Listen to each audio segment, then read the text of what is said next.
I've got another question for you. What is a black job?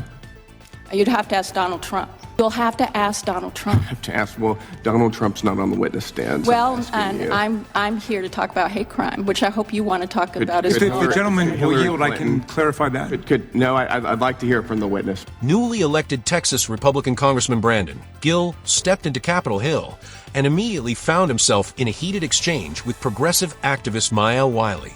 What followed was a tense back and forth that quickly grabbed attention online. Let's jump straight into the footage. Ms. Wiley, I have a couple questions for you. Do you still believe in defunding the police?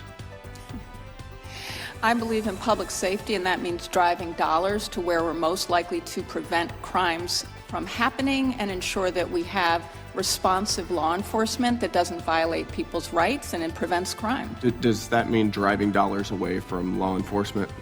It means making sure we're driving dollars to the things that support public safety, and that's a variety of things. So possibly away from law enforcement.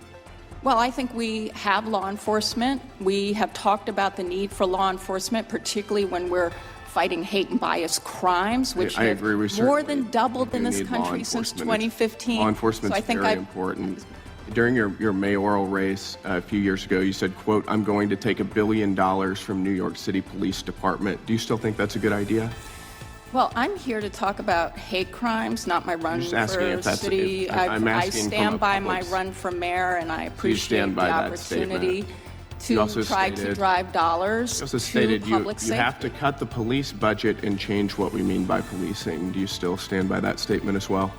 I stand by the need to invest in community safety, to ensure that we have a vibrant civil rights community that is able to participate in keeping our community safe from hate and bias. Investing in community safety by defunding the police. I am here to say that I'm really grateful we have the Southern Poverty Law Center because it is doing work, including with law enforcement, you think defunding to the police prevent makes our community hate and safer? bias. Okay, I've got another question for you. What is a black job? You'd have to ask Donald Trump.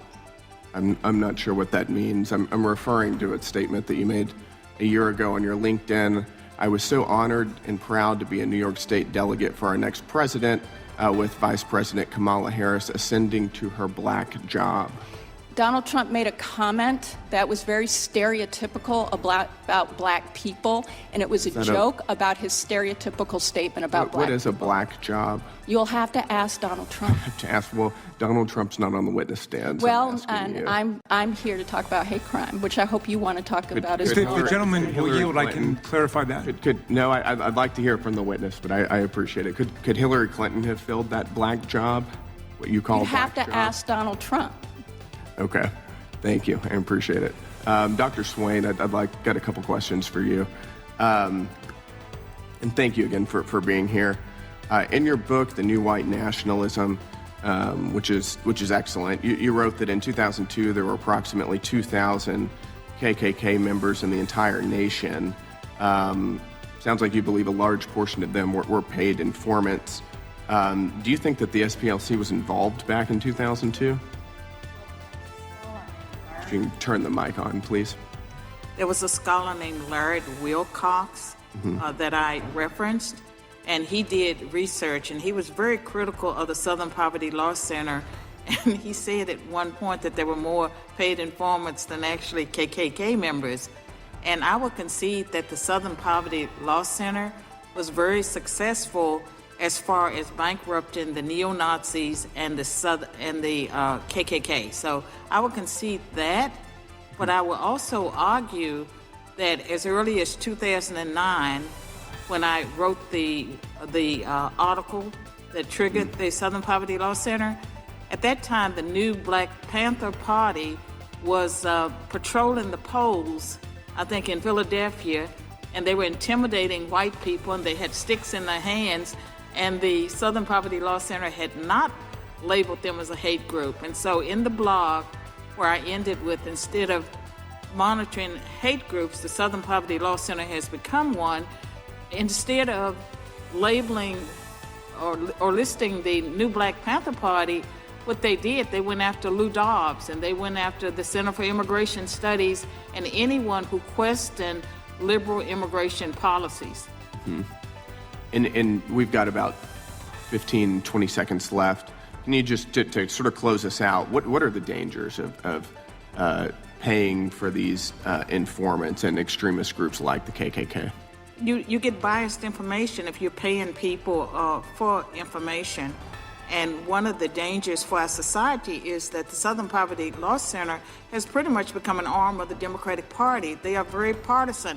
They should not have that 501c3 status if they're going to take a side in, if they're going to be biased in how they monitor groups and how they destroy individuals like me.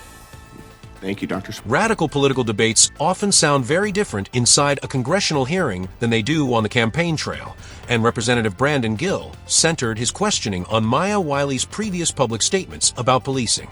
Rather than discussing broad policy in general terms, he repeatedly referenced comments she made during her New York City mayoral campaign. Gill opened with a direct question about Wiley's past support for reducing the New York Police Department's budget. He asked whether she still believed in taking approximately $1 billion from the NYPD, quoting her previous campaign remarks and pressing her to explain whether her position had changed. Wiley responded by emphasizing community safety and broader public safety investments, while Gill continued returning to her earlier statements, seeking a clear yes or no answer. If you enjoy in-depth breakdowns of major political hearings, congressional exchanges, and headline-making debates, be sure to subscribe. We cover the biggest moments, analyze the arguments from every angle, and bring you the clips everyone is talking about. Gill then shifted to another topic, referencing a LinkedIn post in which Wiley congratulated Vice President Kamala Harris and used the phrase, "black job." He asked Wiley to explain exactly what she meant by the term. During the exchange, Wiley attempted to broaden the discussion by mentioning comments made by former President Donald Trump, but Gill redirected the conversation, reminding her that his questions concerned her own statements. He followed up by asking whether the position could have been filled by someone such as Hillary Clinton, continuing to press for a direct definition. The hearing also featured testimony from Dr. Carol Swain, who criticized the Southern Poverty Law Center, SPLC. Swain argued that the organization unfairly labels certain conservative groups and questioned its methods and political neutrality. Her testimony reflected long-standing criticisms that some conservatives have raised about the SPLC, while the organization has defended its work as tracking extremist groups and hate movements. By the conclusion of the hearing, Gill had focused his questioning on holding witnesses accountable for their previous public statements, while critics and supporters alike debated whether the exchanges clarified policy positions or reflected broader political disagreements. The hearing quickly gained attention online, with viewers reaching different conclusions about who made the stronger case. What did you think about Brandon Gill's questioning of Maya Wiley? Share your thoughts in the comments below. If you enjoyed this breakdown, don't forget to like the video, subscribe for more political analysis, and share it with others.